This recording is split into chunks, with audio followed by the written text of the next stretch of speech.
Heaven and earth will pass away, but my words will not pass away. That was spoken by Jesus in Matthew chapter 24 and verse 35. And this is the Essential Bible Studies podcast. I'm Matt Colby. And I'm Tim Young. And our subject today is words, or more specifically, concordances. Now, you may have noticed already, especially in the first podcast in this series, that we began talking about the meaning of Greek words. And sometimes you'll hear us perhaps talk about the meaning of Hebrew words. So you remember that the Old Testament of the Bible is written in Hebrew and the New Testament is written in Greek. We learned that in the second podcast. That's right. We learned that in the second podcast. Now, Tim and I do not speak ancient Hebrew or ancient Greek, so you might be wondering how we knew what those words meant or how we knew anything about it. And that's what we're going to start to tell you about in this podcast. We're going to lay out one of the tools that you would use to delve into the languages that the Bible is written in. So you're going to tell them our secrets. We're not Greek scholars, and we're going to show them the mystery here. That's right. So you can do the exact same thing and start to look at where words are found and maybe even what they mean. So concordances. What is a concordance? We're talking about a Bible concordance, which is an alphabetical list of all of the words that are used in the Bible. A lot of words used in the Bible. That's a lot of words. Now, important to note that it's an alphabetical list in English. So you remember in the last podcast, we talked about translations of the Bible. We were talking about English translations of the Bible. They were translated from the original Hebrew and the original Greek, but they're translated into English. And so we know that the various different English translations of the Bible read a little bit differently. So it's important to keep that in mind, that when we talk about a concordance, usually we're talking about a concordance tied to a specific version of the Bible, and Tim will tell you a little bit about that in a few minutes. But the word is in English primarily, and it's alphabetically listed in English. You can look up any word used in the Bible in a concordance and find out exactly where it is used. So if you have a word in mind, you can turn up alphabetically, find that word in a concordance, and then just find a list of all of the times that it's used in the Bible. And that list will be in chronological order, in the same order that the Bible is written in, from beginning at Genesis and ending at Revelation. So in the same order, that's the order that the list you will find in the concordance is written. And you'll find Bible passages against a little snippet of the context of where that word is used, and then you can turn up that passage and find the word itself. And most concordances, if they're good concordances, will link every English word to Greek and Hebrew dictionaries that are found probably in the second half or a little bit later on in the concordance. So you can flip over to the dictionary, see perhaps the various meanings of that word in the Hebrew and in the Greek. And some Bibles, study Bibles and sometimes just regular Bibles, right, you'll find a concordance at the back of the Bible. And that can be really useful because it's right there at your fingertips. What I'll say, though, about that is that usually those concordances that you find at the back of a Bible, they're not exhaustive. So they don't contain all of the words in the Bible. They usually just contain some of the more prominent and important ones. So if you really want a good concordance that's going to list all the uses of every single word, you're going to want to get your own separate hard copy concordance that's separate from your Bible to use as a reference. So when do you want to use a concordance? Well, if you're trying to find a Bible verse, let's say you remember somewhere that, roughly this was said in a Bible passage, but you can't remember where it was. Maybe you're not even sure who said it, but you know roughly what the quote was. You can pick a word in that sentence that you remember, look up that word in the concordance and see all the times it's used, and hopefully find the verse that you were looking for. Another thing you can use a concordance to do is to find a word in English and see all of the places that word was used, that English word was used across the Bible. So you might be interested in finding out everywhere that the word righteous is used in the Bible. Now, that's a big one. If you decide to do that, you'll find a lot of hits on the word righteous in the Bible, but you could certainly do that. Or you could narrow it down to words that aren't used as much and see everywhere else that word is found besides the place where you're reading in the Bible right now. Now, there are a number of concordances out there that you could choose from. Tim, how do I know which one to use? Well, really would depend on your translation, but probably the most prominent, what is the most prominent concordance is what's called the Strong's Concordance. And it's called Strong's Concordance because the guy's name was Strong, James Strong, right? Yeah. And he did this amazing work. It was back in 1890 when he published his concordance. Now, this is before computers, right, anything like this. And so he went through the whole Bible and listed everywhere a certain word was used. It's a remarkable work. And what he did that made his concordance so special was that every time a word was used, he would assign a number to that word. So that was a unique number for that particular word. So you can use that as a reference then, kind of a key reference. So the special thing about that is you don't need to know Greek. You don't need to know Hebrew. You can just go off of these words. So if you see this word is 2490, and then you might see it used or translated in a different way in another passage, but you see that same number, 2490, you know that that's the same word. And what happens in translations is there's nuances in the words, and they might be translated different, just like we have in English. And so the Strong's Concordance is really the major tool that you want to get. So if you're thinking, man, I have to get me one of those, you can usually get one at a Bible bookstore or online. But just a little caution, you were talking about how some of them in the back of our Bibles are concise. Mm-hmm. You can buy ones just separately that are concise too. So if you want the full version of the Strong's Concordance, you got to make sure it says the word exhaustive on it. Yeah. Oh, you mean I just thought he was so tired after having gone through every single word in the Bible. Strong Exhaustive Concordance, yeah. Okay. It's kind of funny, but that means like it has every single word in the Bible. Okay. Whereas if it's a concise one, it's smaller, but then you're missing out on some words, and they might be just little words and stuff, but you might as well, if you're going to spend the money to get one of these, get the exhaustive ones. The Strong's, though, is keyed with the King James Bible. I mean, this was done over 100 years ago, and during the time, that was the translation that everybody used. Right. And but it's one of its strengths of the King James is that it has these number-coded Strong's Concordance with it, where you can use other tools. Another tool is an Englishman's Concordance. Whereas this one's a little bit different. You said that the concordance usually lists them by English words. Right. Yeah. The Englishman's turns that around, lists it by either the Greek word or the Hebrew word. Right. And you get a little snippet, and it will tell you how that Greek word is translated in the passage where you're at. So I don't know if that makes sense. I could put a little example of that in the show notes, and I find that very valuable. Yeah. Because it doesn't matter how it's translated, you know it's the right word, and you have that list right there. So my Englishman's Concordances, there's one for the New Testament because it's Greek, and there's one for the Old Testament because it's Hebrew. Right. Are thoroughly marked up and highlighted, and I have these little tabs all over because they're very helpful for word studies. Yeah. You want to know about a certain word like love or something, you can see all the places where it's translated, and in the Englishman's, you can see how it's translated regardless, right? Right. Another thing that Strong's does, which is also interesting, is he'll have connecting words.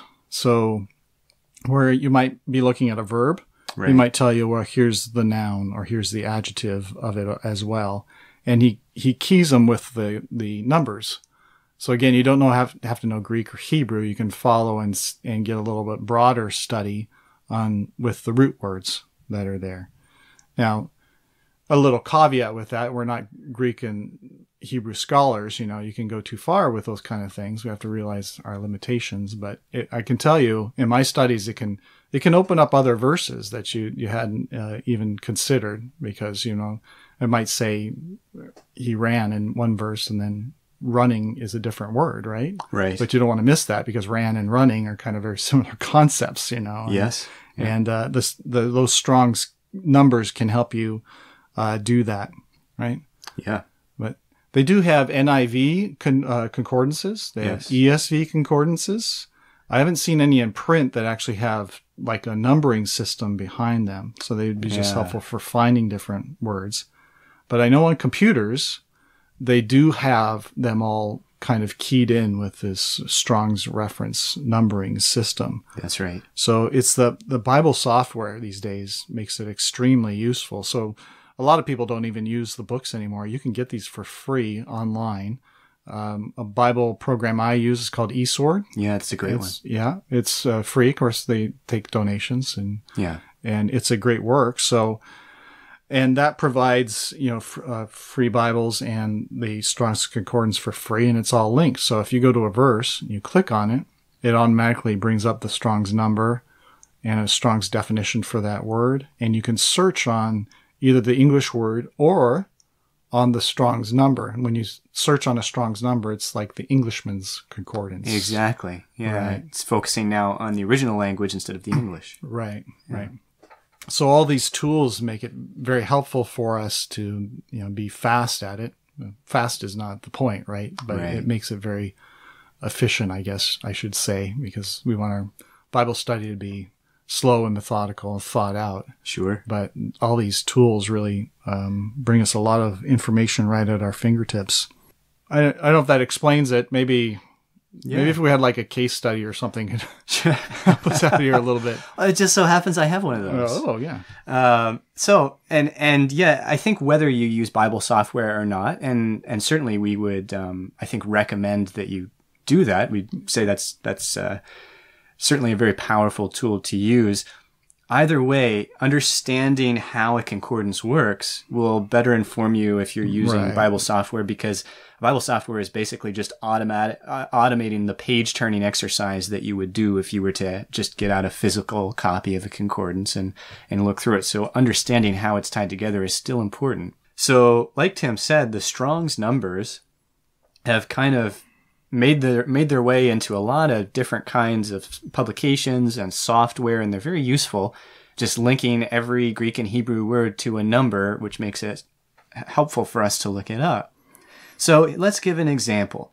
Let's say that you remember that somewhere it says in the Bible that Moses was the meekest man on earth, or something like that, or maybe he was more meek than anyone else alive, but you can't remember where. So you think about what you remember, it says something, you don't know exactly how it says it, and you want to figure out a way to find that verse in the shortest route possible. What you're going to want to do is think of what you know that's in the verse you're looking for and pick the word that's probably the most unique. You're not going to find it too many other places in the Bible because that's going to give you the shortest list possible. So in that verse that you're looking for, probably the word meek is going to be the word you want to look for. You could choose Moses, but Moses is written about in a lot of different places in the Bible, and you want to be more specific. You want to know where it says he was more meek than anyone else. So you'd open up your concordance and you'd look for the word meek. So you'd flip alphabetically to the M's, find the word meek, and what you'll find underneath the word meek is just a list of all of the verses where that word is found. And beside every Bible passage that's listed, there'll be a little brief snippet of the words that are found before and after that word in the verse. So you'll find very quickly, because in this case, you're looking for where it says Moses was more meek than anyone. It's Numbers chapter 12 and verse 3, and it's the very first one, the very first use of the word meek in the Bible, at least in the King James Version of the Bible, because Strong's is tied to the King James Version of the Bible. So you'll find that there's actually 16 different verses in the Bible where the word meek is used, but right there you can see it says that the man Moses was very meek above all, and then it'll say ... but you've got it. That's the snippet you wanted. That's the verse that you want. And there's a shorthand that's used in concordances where the word that you're looking for it doesn't spell that word out. It just uses the first letter of the word to denote it. So in the case of meek, you'd see it says ... man Moses was very with a dot beside it. And that represents the word meek because that's the subject that you're looking at when you're looking at a list of all the uses of the word meek. And so you can see that's your word. You can turn right there, find it in the Bible. That's where it says Moses was very meek above everyone that lived, above all men on earth. And beside that, on the right-hand side, so you'll see the verse reference, you'll see the context, a little snippet of the passage in the middle, and then the right-hand side, you'll see the Strong's number. In this case, it's Strong's number 6035. Now, so if you were using Strong's Concordance, you would flip to the second half of the concordance, and that's where the dictionaries are found in Strong's. But you need to remember that the Hebrew Bible, or the Old Testament, was written in Hebrew. We often call it the Hebrew Scriptures, and the New Testament was written in Greek. And so when you flip to the other side of Strong's Concordance, you'll find the first half of their dictionary is a Hebrew dictionary, and the second half is the Greek. We're in the Old Testament, so we want to go to the Hebrew, and then you're going to just try to look up 6035, and you'll find a definition of the word there. We're going to circle back to this, but for now, there's an example of how you might want to find something specific in the Bible, and you could use a concordance pretty quickly to find it. Now, that's in English, and so I was looking for the word meek as it's found in the English language, in an English translation of the Bible.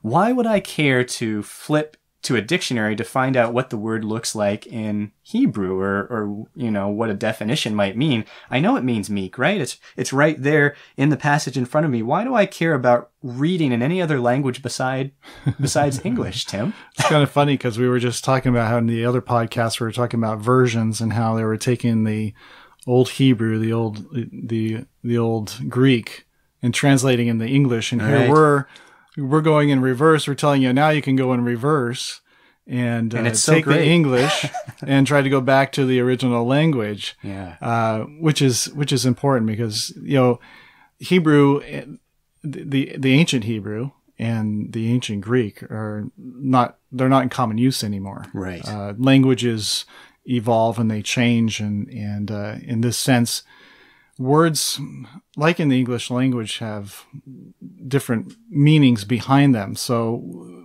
to go back to a word and to get a fuller sense of what that word is all about is very helpful. That's one of the reasons the translations are kind of different, because a translator might favor one idea, one word above another. Mm-hmm. And if we want to understand that even better, we can go back and use these Strong's Concordances and use the dictionary or the lexicon in the back, because no translation is perfect.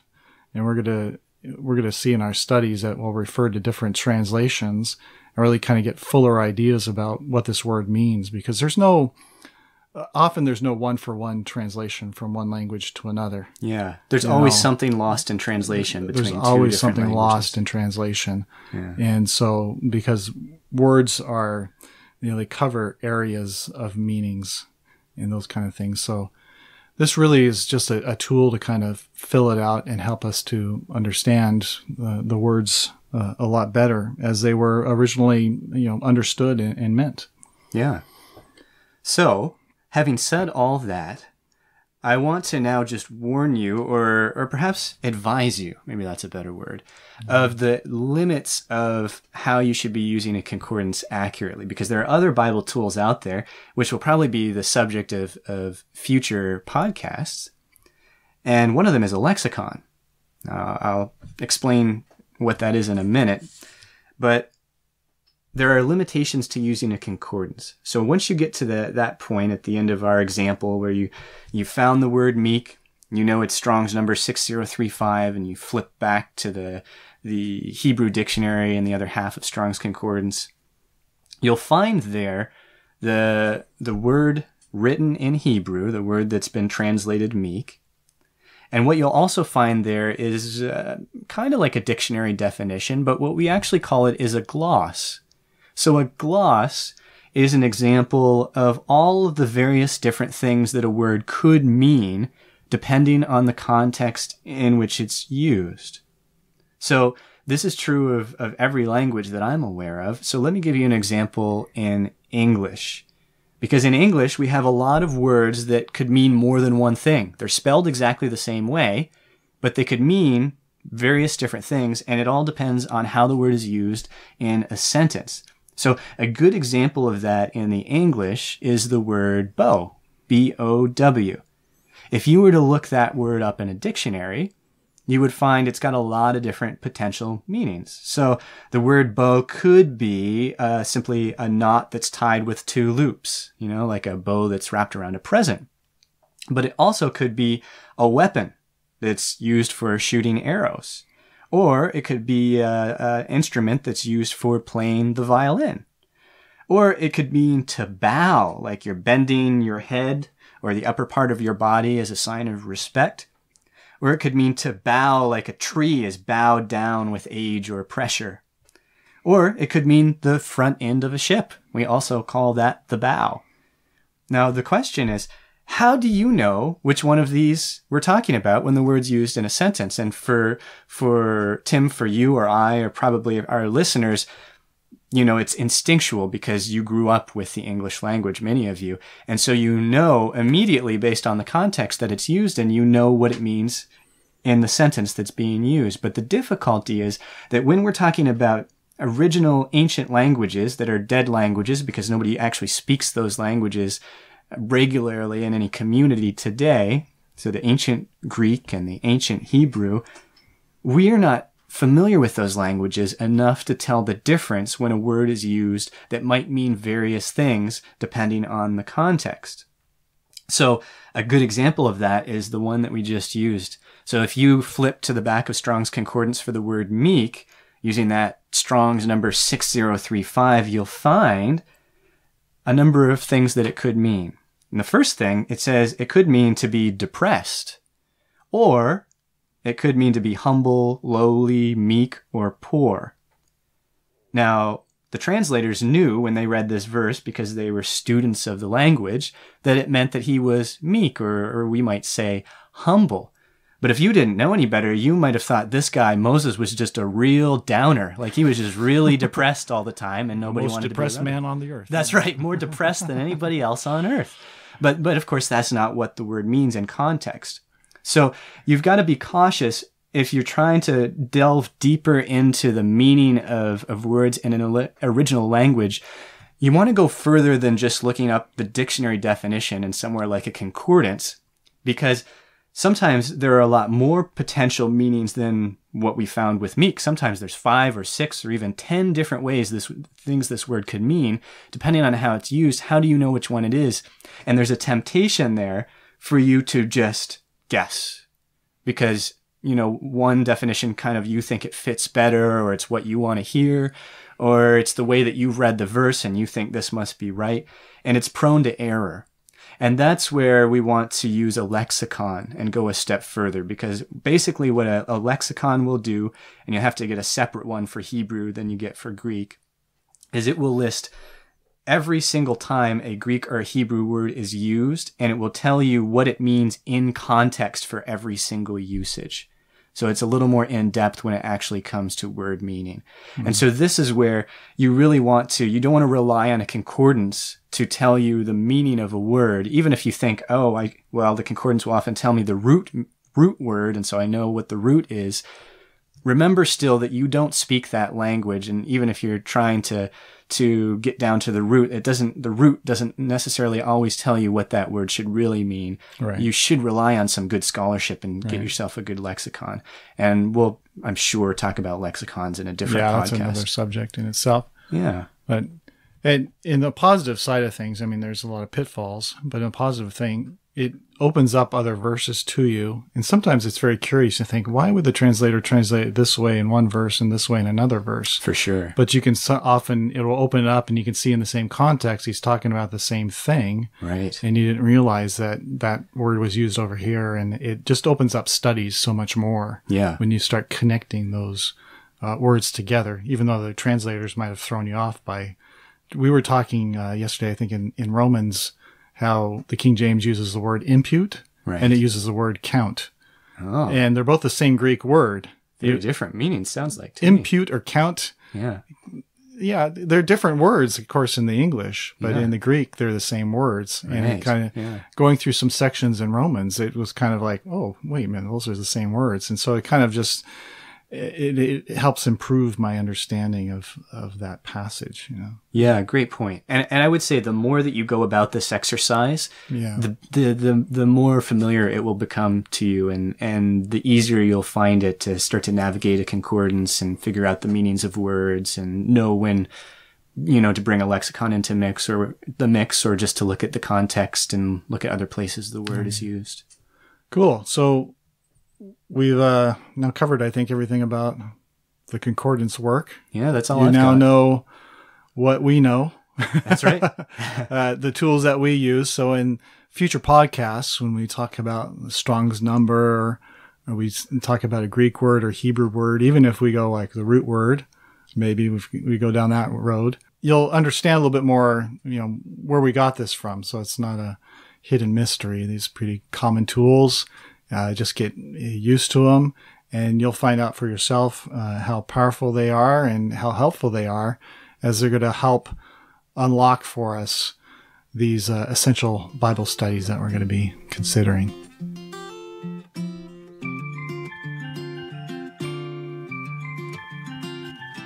Matt and I wanted to thank you for geeking out with us on Bible study tools like the Concordance. I hoped you liked it. I know I did. I had a great time. There's going to be some show notes with this one, so if you want to check out the links to the Strong's Concordance and the Englishman's Concordance, you can go to www.essentialbiblestudies.org for more. Hey, have you befriended us on Facebook yet?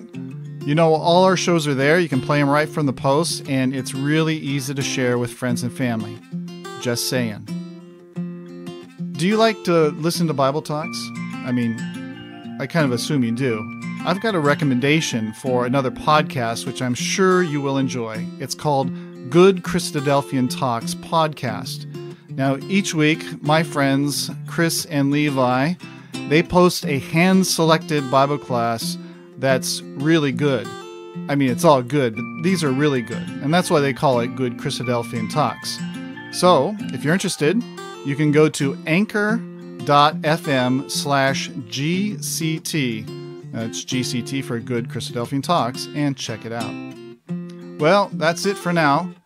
Essential Bible Studies is a Christadelphian podcast supported by the Book Road Ecclesia in beautiful Ancaster, Ontario, Canada. Until we meet again, dear friends, I pray to God that you may grow in the grace and knowledge of our Lord and Savior Jesus Christ. To him be the glory, both now and to the day of eternity. Amen.